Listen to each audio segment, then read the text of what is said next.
Live from New Delhi, you're watching DD India News Hour, India's voice to the world. I'm Mark Lynn, and now we're going across live to the G7 summit, and we are showing you visuals of Prime Minister meeting the Italian Prime Minister Giorgia Meloni. This is for the outreach program of the G7.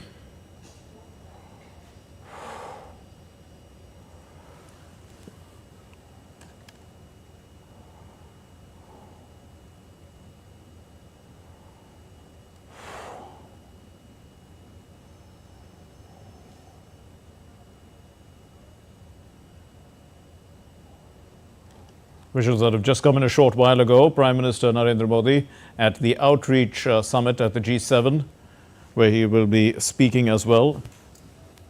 India is expected to raise the concerns of the Global South and act as a bridge between the G7 and the Global South countries.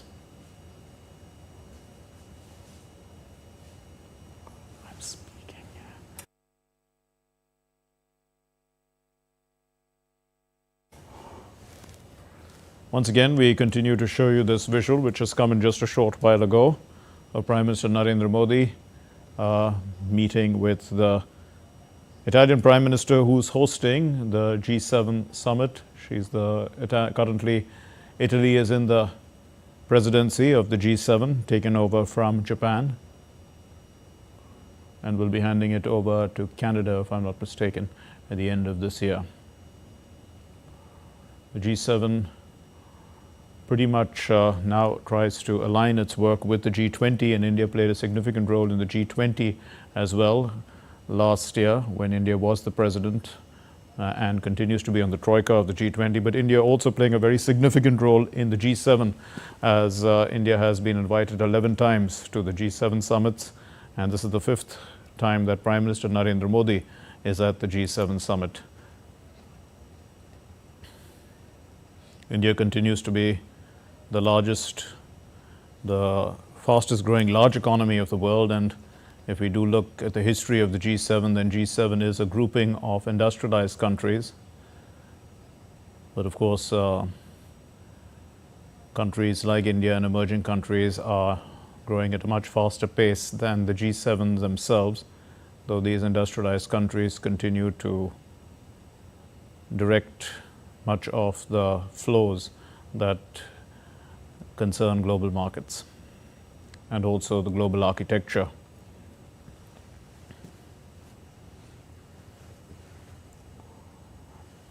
At this outreach summit, there will be talk also on artificial intelligence and the framework and rules-based order that G7 hopes to promote, and taking a lead in terms of where artificial intelligence should go. We continue to show Prime Minister's arrival at the outreach program for the G7. Amrit Pal is joining us on the phone line. Amrit, put this into context for us. Prime Minister Narendra Modi is expected to talk about various issues for the Global South at this outreach program. That's right, Mark. So the world leaders from the partner countries of the G7, the invitee countries, have arrived. Also, the organizations, there are 5 organizations, 12 countries, of which India is one, who are partner countries at the Italy summit of G7. They've arrived for the first outreach session. The Prime Minister is expected to make an intervention here. He could touch upon a range of issues, ranging from AI to counterterrorism. But I think the mainstay or the main focus of his intervention and address to the G7 leadership and also the attending partner countries would be to talk about the priorities, concerns, needs, aspirations of the Global South. The Prime Minister is expected to put into context that given the present challenges that the world faces, and how the global governance architecture is structured at the present way, needs to be more inclusive to include the Global South, countries of the Global South. He's expected to reiterate what was agreed at the New Delhi declaration of the G20, which India hosted last year. and bring in greater synergy between what was achieved there and what is achieved at Burgo and Asia. Primarily because the G7 also is a part of the G20. So the roadmap agreed at G20, which is a larger grouping than the G7, has a sizable representation of the global south. The agenda and the roadmap is much more inclusive. So the Prime Minister is expected to stress upon this in his intervention or address at the outreach. Right, Amrit, you do mention that, of course, the G7 is a subset of the G20 in a sense, but they still believe that they are, a grouping in themselves. Ever since the creation of the G20, to what extent has, the G7 continued to call the shots in a sense, or are they on the wane? The G7 has been around for a very long time. This is the 50th summit of the G7 in 1975 when they first met as a loose grouping to deal with the economic crisis then. G20 is a much later development because as the world changed, other parts of the world started asserting themselves, and the need for a larger grouping was felt to deal with the challenges being faced by the world. But yes, G7, because they are a very powerful grouping for the simple reason that they comprise of the world's seven largest economies, though that is changing. India has overtaken some of the economies of the G7, but that grouping still punches far above its weight because they are industrialized economies, leading economies of the world. So they carry a certain political and strategic heft with them and have a longer history than, say, the grouping of G20. Therefore, they punch much above their weight. But as things are changing, the need for inclusivity, the need to understand that solutions to the world's problems cannot be provided by just a select few. And it has to be more broad-based. And therefore, I think the G7 also, there is a certain realization in G7 about that. And that's why you see countries like India being invited for the 11th time. True. And, they engaging with the developing world by inviting them as partner countries, even if not a part of the grouping. So that realization is setting in, but as Mark happens in geopolitics, that those who control the levers of power don't let go of it easy. So it is a work in progress, really. Yes, indeed. And of course, India is after the US, Germany and Japan is the largest economy there, actually. The others are all smaller than India in size. The fact is that also India continues to be the fastest growing economy in the world, and India presents opportunities for the G7 to, sort of bring in inclusive growth through this bridge that India could be with the global south, and to counter, in a sense, the rise of non-democratic countries in the economic sphere, China in particular, which, you require India to act as that counterweight. As a counterweight, yes, probably in geopolitics and geoeconomics as well. Economics as well. There is a big concern here at the G7 about what they are referring to as the industrial overproduction by China, which is greatly hitting the interests or harming the interests of the Western Bloc. But that is a clash of interests, really.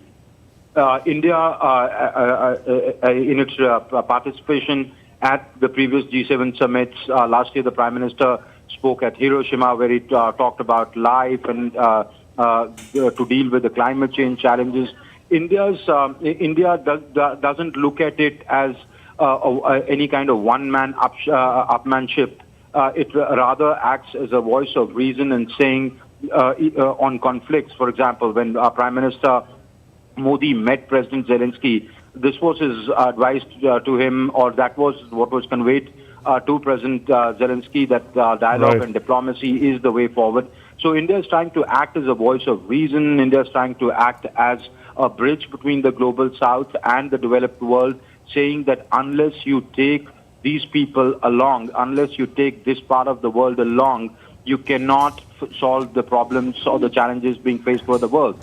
To come to think of it, the G7 countries account for about 45% of the world's GDP, but have just about 10% of the world's population living. On the other hand, the the global South, so to speak, has about 2/3 of the world's population living in there. And they are the most vulnerable societies. They are the weaker the economy, the more vulnerable the people are to any kind of changes in the global arena. So therefore, India is trying to act as a voice of reason, a voice of inclusivity, and saying that the world must collectively address the problems and not just look at it from the prism of a select few. Mark. Indeed. Amrit, when is the Prime Minister expected to make his intervention? This is a 3-hour session. The Prime Minister could make his intervention in about an hour or so. Mark. Okay, stay with us, Amrit. We are continuing with this story, but we have Ambassador J.S. Mukul also, well-known geoeconomics expert and former senior diplomat. Thanks, sir, for being with us. How would you view, the necessity of India in, a larger G7 relevance? Because, I mean, the G20, after it was created, we realized that, the G7 being a subset of the G20, really the more inclusivity of the agenda of the G20 is making it more important, in a sense, in terms of geoeconomics and geopolitics than G7. So India's role in trying to, bridge that sort of a gap that G7 otherwise represents. Yeah, now as you know, the G20 was a creation of the G7. So when there was no G20, the outreach had a different importance. Very important at that time, because that was the only forum, in a manner of speaking, for the North-South dialogue with engaging our developed country partners. After the G20 came into being, first at the level of finance ministers and central bank governors in 1998, and then upgraded in 2008 to the level of summit with the heads of state and government. You're right that the G7, in a manner of speaking, became a subset of the G20. But I think the outreach nevertheless remains important, because it enables the outreach partners, particularly from the developing countries or the global South, to put across their perspectives, because G7 by itself focuses narrowly on the developed country agenda and the advanced and industrialized country agenda. So the outreach in that sense is important, and in this particular G7 summit, I think it is even more so, because India is just coming out of its presidency and therefore carries that additional heft, if I can put it that way, that to remind the leaders, while all the G7 leaders were present at the G20 summit in September here, but also to take across that message, and particularly because our focus had been on the global South, and within global South also a special place was accorded to Africa, which are both again important in terms of the G7 outreach which is happening now. Ambassador Mukul, I'll come back to you, but we'll talk about a few other stories of Prime Minister's engagements in Italy.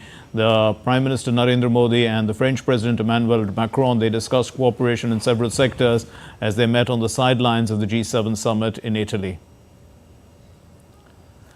They also reviewed the bilateral ties with the focus on the Indo-Pacific roadmap. Prime Minister Modi and Macron also agreed to expand strategic defense cooperation with an increased focus on Make in India. And taking to the social media site X, Prime Minister Modi said, and I quote, "Had an excellent meeting with my friend, President Emmanuel Macron. This is our 4th meeting in 1 year, indicating the priority we accord to strong India-French ties. Our talks covered numerous subjects such as defense, security, technology, AI, blue economy, and more. We also discussed how to encourage innovation and research among the youth. I conveyed my best wishes to him on the hosting of the Paris Olympics, which begins next month. The Prime Minister thinking about everything there. Now, Prime Minister Modi also met his British counterpart, Rishi Sunak, on the sidelines of the G7, and the duo, they discussed ways to enhance industrial cooperation in the defense sector. Taking to the social media site X, Prime Minister Modi said that during the meeting, he reiterated his commitment to further strengthen the India-UK Comprehensive Strategic Partnership in the third term of the NDA government.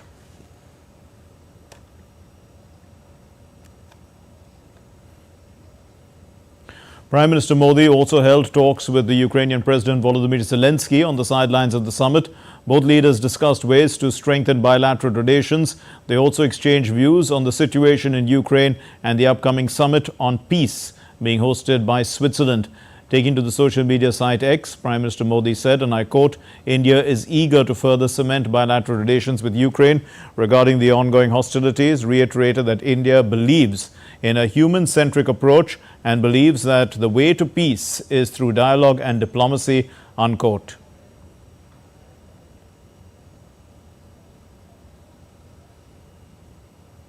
And on day 2, the G7 leaders are holding talks in Italy's Puglia. The leaders are discussing immigration, which is a crucial issue for the Italian Prime Minister, Giorgia Meloni, who is pushing Europe to help her government curb illegal immigration from Africa. The annual summit will also see a historic appearance by Pope Francis, who will discuss artificial intelligence. And DD India's Giles Gibson is live with us from Bari in Italy for more. Giles, why is immigration such a key issue in Italy? I mean, does it affect the G7 countries as a whole?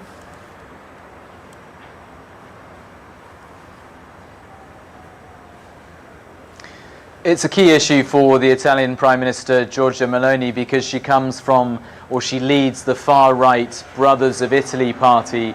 And actually, we've just had the European elections here in Italy and right across Europe, and it was really the central campaign issue for Giorgia Meloni's party, who ended up winning the elections, becoming the single biggest party in those elections that have just taken place in the last week or so. I went to a closing rally for Giorgia Meloni's campaign at the end of the European elections campaigning period, and basically every single supporter I spoke to told me that migration was one of their top 2 or 3 issues in terms of the reasons why they were voting for Giorgia Meloni and for her party.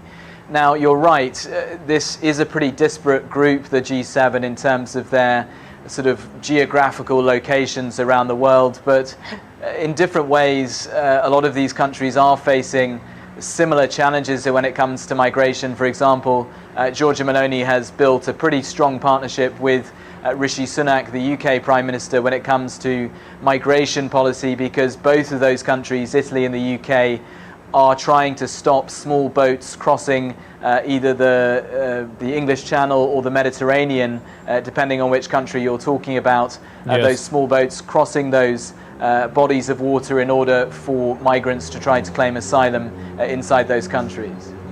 Also, Giles, what is the level of engagement that the G7 has with emerging countries or emerging economies when it seems to have this sort of a policy against immigration? You know, it's the G7 tends to look protectionist, and clearly the emerging countries wouldn't like that.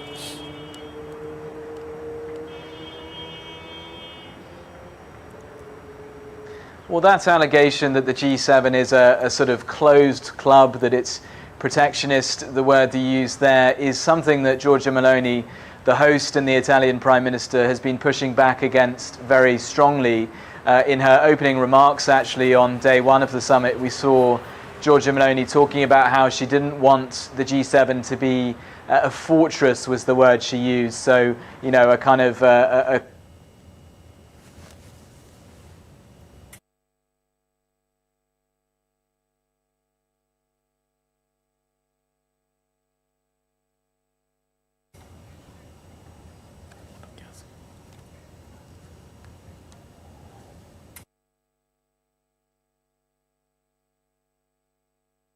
and lots of other world leaders from outside of the G7. Right, we leave it there. Thanks, Giles, for joining us. We seem to have lost your audio in between. Now, as the G7 summit nears its conclusion on Friday, leaders of the Group of Seven agreed on multiple fronts, according to an expected draft statement. The G7 vowed to take action against China's militarization and coercive activities in the South China Sea, along with unfair business practices. The draft also urged external actors to refrain from fueling the conflict in Sudan. The leaders also added action towards mitigating climate change in the expected draft. The group agreed to contribute 75% cut in global methane emissions from fossil fuels by 2030 and also to speed up transition away from fossil fuels. They also committed to upgrade national climate plans, and they've said that their countries should be added as contributors to the UN climate finance goals. Of course, this is a draft and these are not the real communique, but showing us an indication. But the US President Joe Biden and Italy's Prime Minister Giorgia Meloni held a bilateral meeting also at the G7 summit in Italy on Friday. And the G7 leaders will discuss immigration, as we said, a crucial issue for Meloni, who is pushing Europe to help her curb illegal flows, mostly from Africa. And Biden and Meloni said that they have already agreed on the summit's conclusions, which will be approved at the end of the day. Italy's Prime Minister Giorgia Meloni welcomed Pope Francis at the G7 summit in Italy on Friday. Pope Francis is making an appearance for the first time to discuss artificial intelligence on the concluding day of the summit. G7 leaders and Pope Francis will discuss how to govern the technology as well as harness it for growth. Artificial intelligence has become a major geopolitical talking point among the G7 leaders ever since the so-called generative AI captured the public's imagination in late 2022. So, to throw more light on all these sub-stories, we have with us Ambassador J.S. Mukul, former senior diplomat. So, let's put this into a larger context. There seem to be a number of issues that are being discussed. The first on the issue of migration. What do you think? I mean, at the end of the day, these countries would require to have people from outside. They are countries that don't have their populations are not growing, and an economy would have to grow. It requires to have labor coming in from somewhere. No, I think there is no contradiction, because what they are talking of is they are against illegal migration or immigration. In fact, if you take the developing countries and India, which is one of the largest contributors to skilled manpower, skilled manpower to the world, we have also always opposed illegal, irregular and unregulated migration. So as I said, there's no contradiction. So what they are trying to do is, and I think the Prime Minister Meloni of Italy was quoted as saying that she does not want Europe to become a fortress. That's exactly the point, that they are only trying to curb what is illegal, and I think there was a reference to boats. People coming across in boats, and that's why the focus on Mediterranean. Also, if you see the outreach of this, the invited guests for the outreach summit, it also has the Mediterranean countries of Tunisia, Algeria, Egypt, Jordan, Turkey, some of which are the transit points for the illegal migration across the Mediterranean. So, but I think there is absolutely nothing to worry, because we are ourselves very clear that we stand firmly against any illegal, unregulated or irregular migration. From the issue of climate change now, of course, Europe has had some rather strict policies and they hope to be moving towards that. The rest of the world too, I mean, over a period of time would require to move there. The focus also, because of the war in Ukraine, on Zaporizhzhia nuclear plant and, the possibilities of nuclear power also, being a cleanup fuel than others. All these things, I mean, these are the countries that should be discussing this and taking it to the next level, isn't it? Absolutely. I think there are many questions which the G7 or the developed countries as a whole need to address.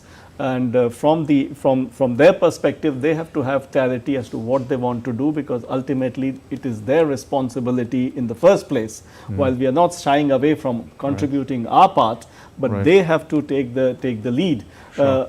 We see the Pope and the Prime Minister interacting with Pope Francis on the sidelines of the G7 Outreach Summit, and these are some of the other interactions that the Prime Minister has had on the sidelines. We are bringing you these visuals. Continue to speak, Ambassador. No, as I was I was saying, I mean, there is on the issue of climate change. Yes. What really needs to be addressed in terms of the global South or the developing countries. They said that they're going to put money. I mean, according to the draft, these are not the official draft. They should put their money where their mouth is, really. That's right. Because the point is that we have been hearing these statements for a long time. They were also reiterated in the G20 communique coming out of Delhi. Sure. But really what is needed is both technological support and financial assistance to the developing countries, the global South, to enable them to meet their requirements. Sure. India in that case may not be directly impacted, while we would also, yes, we are also part of the growing, but we are meeting our commitments nevertheless.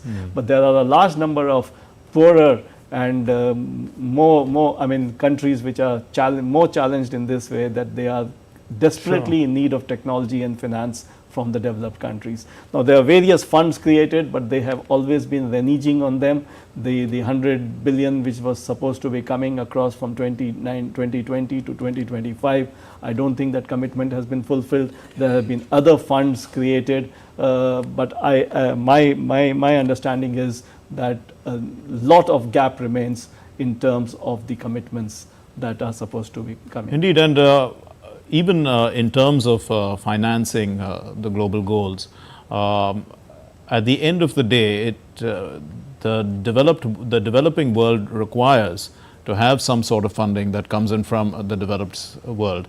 Otherwise, this is, it becomes protectionism again, in a different sense. And if that is not taking place, as Africa, for instance, would require also these things, given the fact that there is also the effects of the war in Ukraine and how the food supply chains have been affected, how the energy supply chains have been affected. These are concerns that need to be dealt with fast. And you look now at the decision that to support Ukraine for the next 10 years. This would further take the war, on for a little while. How do you view this from the status quo point of view of these kind of geopolitical challenges? Yeah, it is a little concerning that if the actual impact of this aid package of $50 billion, what we are hearing, is the effect of that is to prolong the war, then certainly it is something that is a cause for concern, because we have always been, and we also saw it reiterated by Prime Minister in his bilaterals when the readouts were coming to a short while ago, that he advised President Zelensky, or reiterated the Indian position, that a solution needs to be found through discussion, through dialogue, through diplomacy.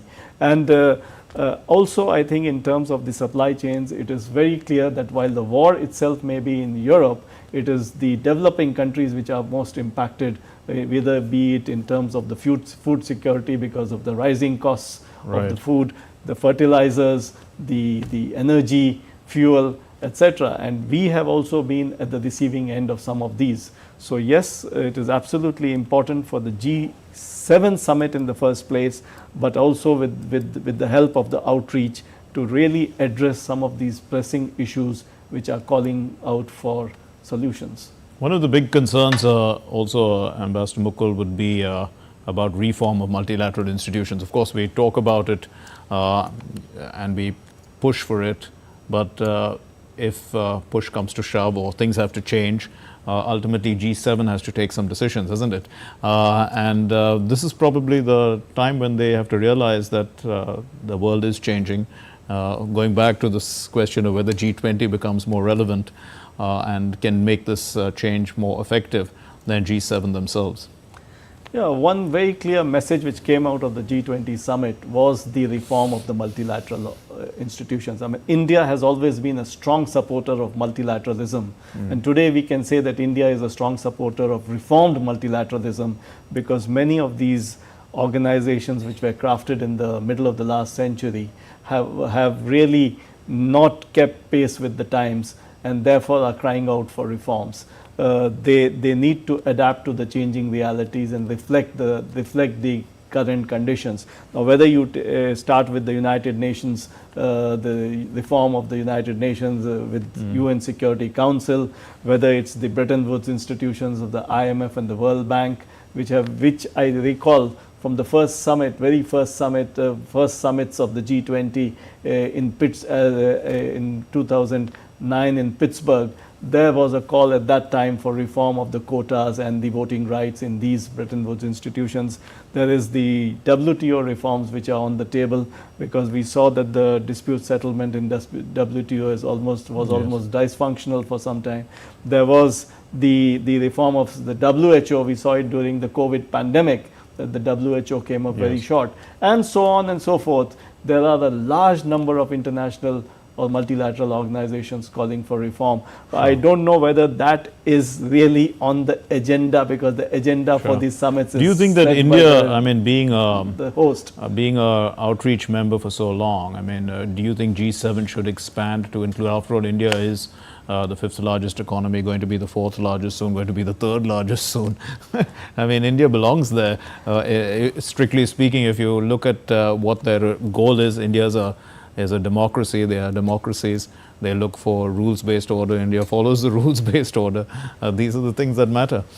No, I don't think what is required is an expansion of the G7. I mean, the G7 also realizes that it is by themselves they cannot address the issues, and that is why the outreach is happening. In fact, the expansion of the G7 is the G20 in a manner of speaking, because it is a subset. So I don't think this is really the need of the hour, but I think it's political will more than anything that is required of the developed countries and the advanced economies, that they need to address the global issues, particularly those concerning the global south. We continue to show the visuals of Prime Minister interacting with Pope Francis. Now, of course, they have met earlier, and the Pope is going to make an intervention about artificial intelligence. One would be a little surprised about, this ancient institution talking about artificial intelligence. But there are some ethical issues involved with AI, and perhaps, we need to hear what they are. Oh, absolutely. I think today artificial intelligence is importance for everybody, and it has far-reaching implications. And basically, I think what will be very interesting, of course, to hear what the Pope has to say. But I think it is on the agenda. But from our perspective, while artificial intelligence is on the agenda for everybody, it's important. But from our perspective, I think given the geopolitical standing of India today, the technological heft of India today, I think we have reached a stage where we need to be heard with regard to both. We have been there are two aspects here. One, we have been at the forefront of cutting edge technologies, as we saw in terms of the technological transformation and the digital public infrastructure, etc., what we have done, and therefore also for artificial intelligence. So we have to be there as part of the rule makers or the rule shapers whenever these are crafted internationally and they come about. I think we have moved away from the era of just being rule takers. We now have to be rule shapers ourselves. But the second aspect of this is the ethical one which you referred to. Yes. There are ethical concerns regarding this, whether this could replace humans and things like that. It has to be a human-centric approach to artificial intelligence. There are these ethical or techno-ethical issues, as they are called, and I think that needs to be, therefore, a word of caution in terms of the risks involved in artificial intelligence. So I think yes, for both those reasons, but I think you'll see going forward that artificial intelligence will be on the agenda of most of these fora. Thanks very much, Ambassador Mukul. Thank you for putting that into context. We look forward to what the Prime Minister is going to say, as well as the Pope's intervention on AI, and we'll take our our coverage forward. But thank you for the moment, sir. The U.S. President Joe Biden and the Ukrainian President Volodymyr Zelensky signed a 10-year bilateral security agreement on Thursday aimed at bolstering Ukraine's defense attack. In fact, its defense against Russia's attack. So this deal it was signed on the sidelines of the G7 summit in Italy. It aims to commit future U.S. administrations to support Ukraine. The U.S.-Ukraine security deal is a framework for a long-term effort. This is to help develop Ukraine's outdated armed forces and to serve as a step towards Ukraine's eventual NATO membership.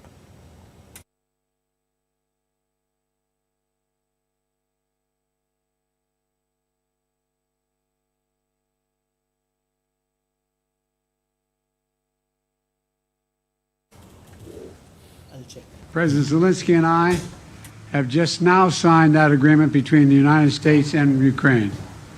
Our goal is to strengthen Ukraine's credible defense and deterrence capabilities for the long term.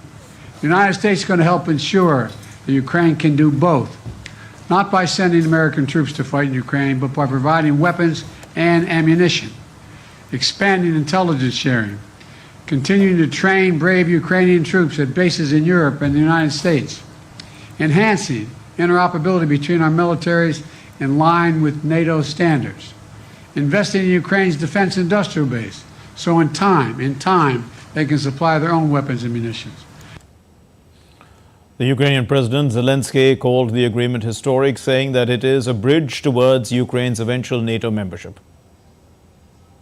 It's a truly historic day, and we have signed the strongest agreement between Ukraine and the US since our independence.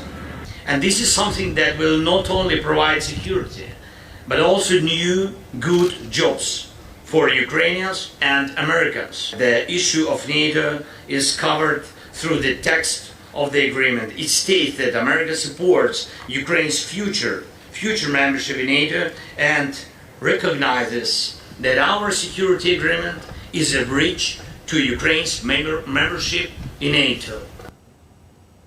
Russia's President Vladimir Putin on Friday set out conditions for starting peace talks with Ukraine. On the eve of a peace conference in Switzerland, to which Russia has not been invited, Putin said that Russia would be ready for ceasefire talks if Ukraine withdrew its troops from 4 Ukrainian regions claimed by Moscow and if Ukraine gave up its plans to join NATO. The conditions are very simple. Ukrainian troops must be completely withdrawn from the Donetsk and Luhansk People's Republics, the Kherson and Zaporizhia regions, and I draw your attention from the entire territory of these regions, within the administrative borders that existed at the time of their entry into Ukraine. As soon as Kiev declares that it is ready for such a decision and begins the actual withdrawal of troops from these regions, as well as officially notifies that they abandon plans to join NATO, an order to cease fire and begin negotiations will immediately follow from our side, literally at the same minute. Meanwhile, Ukrainian presidential aide dismissed the peace proposal, but this peace proposal that was put forward by President Vladimir Putin, saying that it was not a serious attempt to agree on peace and had no relevance to any negotiations. The Ukrainian presidential aide said that there was no possibility to find compromise between Putin's statement and Ukraine's conditions for ending the war launched by Russia.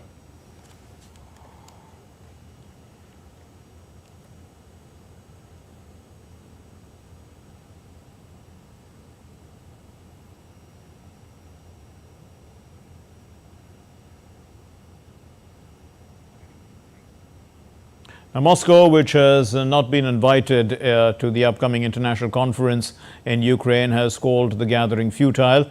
The June 15 to 16 meeting in Switzerland is Kiev's perpetual attempt to reaffirm support against Russia and to court friends, is what Russia has said. Russia has denounced the meeting and has said that countries had been pushed to choose sides.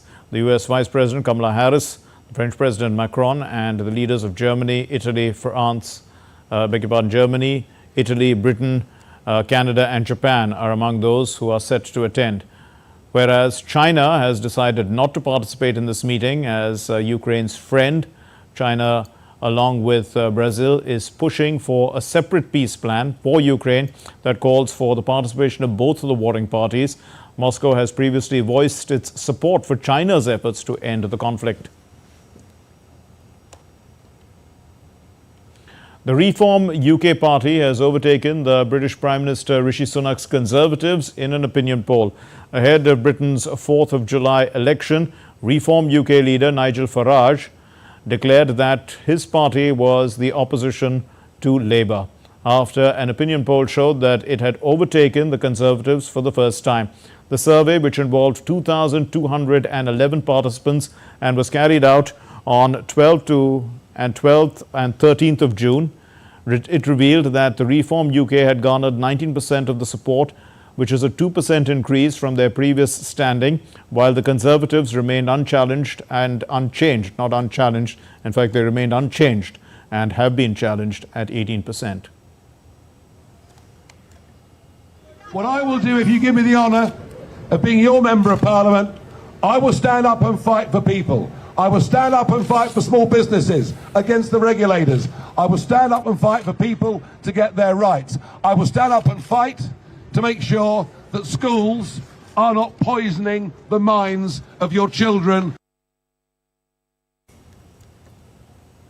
The UK's opposition Labour Party has set out its manifesto ahead of the 4th of July parliamentary election. The ruling Conservatives accuse the Labour of setting a tax trap. Rishi Sunak's Conservatives unveiled their manifesto on Tuesday. Ollie Barrett compares the two manifestos. There are certainly differences between the manifestos of the two major parties. The Labour Party acknowledges that it is going to put up taxes in some areas, for example, extending windfall taxes on oil and gas companies' profits to pay for some of its spending pledges. The Conservatives, in their manifesto, did announce a cut to the national insurance earnings tax, and they accuse Labour of considering and planning to potentially put up taxes if they get into government. That is a characterisation that the Labour Party would deny, but there is certainly a difference between the two parties on taxation policy. When it comes to migration, both parties are pledging to bring down net migration, but in different ways. The Labour Party says that it would scrap the government's planned Rwanda migration scheme. The Conservatives say that they would get planes to Rwanda up into the air after July the 4th with migrants on them to pursue their asylum claims in Rwanda and not in the UK. There are other areas of difference as well, but there are quite a lot of ways in which the parties, according to the polling, the electorate feel are actually quite similar and are playing from the centrist position when it comes to this election. All of the polling suggests that the Labour Party are well set to potentially win a large majority on July the 4th, but the Conservatives insist that the fight is still on. Rishi Sunak, the UK Prime Minister, has the opportunity to look like a leader on the international stage as the G7 summit continues in Italy. The downside for him is that it means for a couple of days he's away from the UK campaign trail. Ollie Barrett in London, reporting for DD India. Cyril Ramaphosa is set to be re-elected as South Africa's president as the parliament convened on Friday. The Democratic Alliance said that it had signed a deal for a unity government with the African National Congress.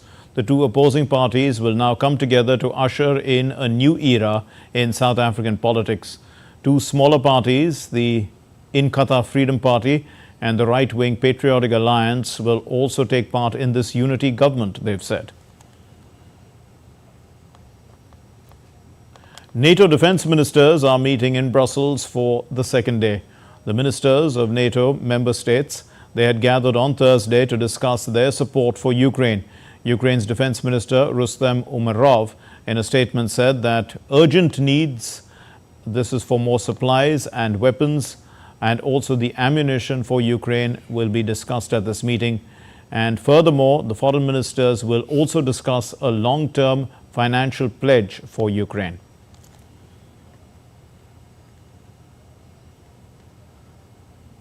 We appreciate for your personal leadership for the NATO partners to for our urgent support, and I look forward to discuss with you long-term cooperation models. And I think it will be our last meeting before the Washington summit, which we look forward to have soon on the leadership level, and we will be, of course, touching all the urgent needs and long-term necessity in the institutional changes that is being proposed.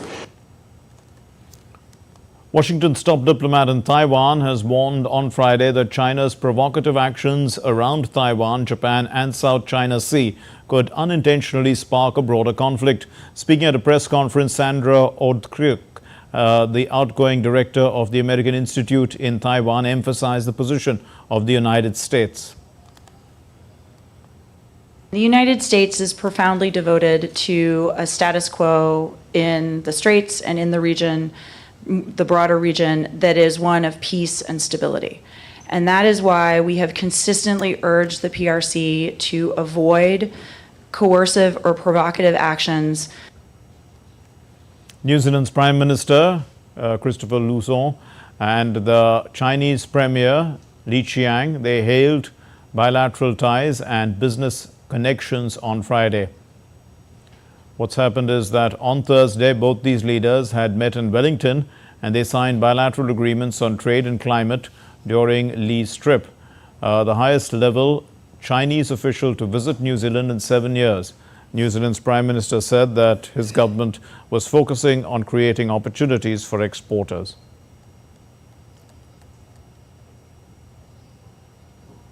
New Zealand-China business connections are active across a range of sectors. And notwithstanding this diverse picture, there's a common theme, and that is the complementarity of the bilateral trade relationship with our free trade agreement at its core. And this government is focused on creating even more opportunities for our exporters in order to facilitate even higher economic growth. A special Indian Air Force flight carrying the mortal remains of the deceased in the fire tragedy in Kuwait arrived at the Palam Technical Airport in the capital, New Delhi, on Friday. The tragic fire incident claimed 49 workers' lives 2 days ago, and several leaders were present at the airport to receive the mortal remains.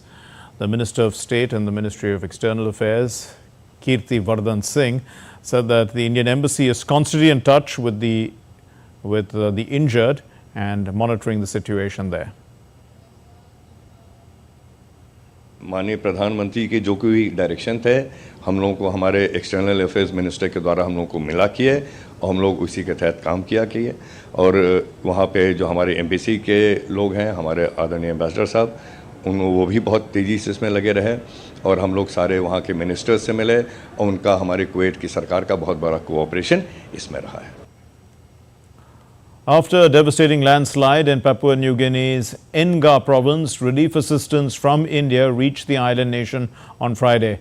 The $1 million aid was received by Papua New Guinea's officials, including the Foreign Minister Justin Karchenko and the Defence Minister Billy Joseph.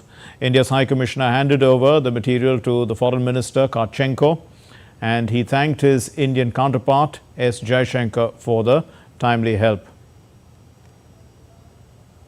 And we thank the Indian government for their partnership with Papua New Guinea, coming in a time of need for our people that are suffering in the Enga province from this natural disaster that has hit our people. We still pray for all those that have been lost. Northern states in India are grappling with the longest and the most severe heat wave, according to data of the India Meteorological Department. Delhi has been enduring extreme heat for the 5th consecutive day, and the IMD predicts no respite until June 19. Heat waves will continue in many parts of Uttarakhand, Uttarakhand, Uttar Pradesh, Haryana, Chandigarh, Punjab, West Bengal, Bihar and Jharkhand. So according to the IMD data, India has witnessed its longest spell of heat waves this summer.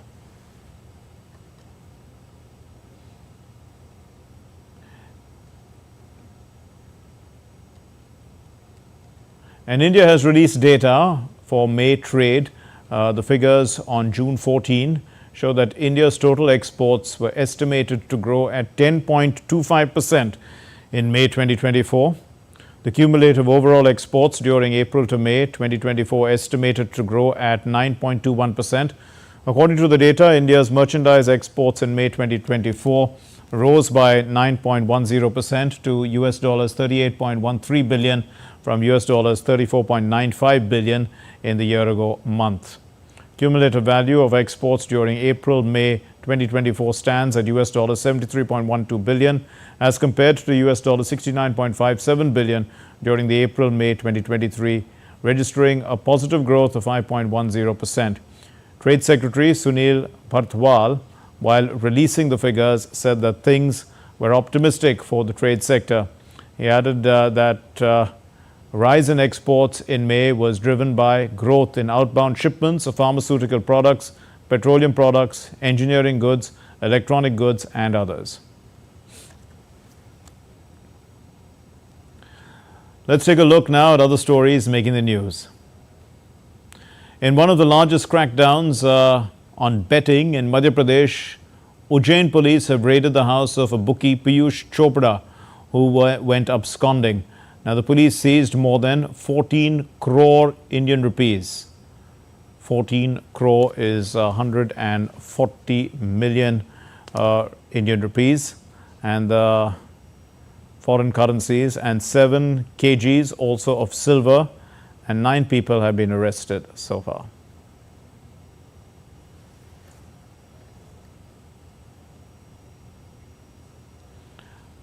The BSF troops recovered heroin in Amritsar.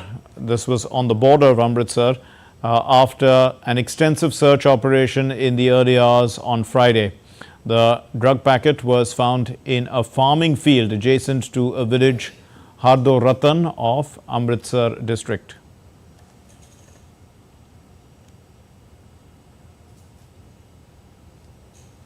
Time to get you up to date with the sports news now. And in the T20 World Cup, the US of A will be taking on Ireland in the T20 match at Fort Lauderdale, which is a city in Florida, on Friday, and they will hope to qualify for the Super 8 stage of the tournament.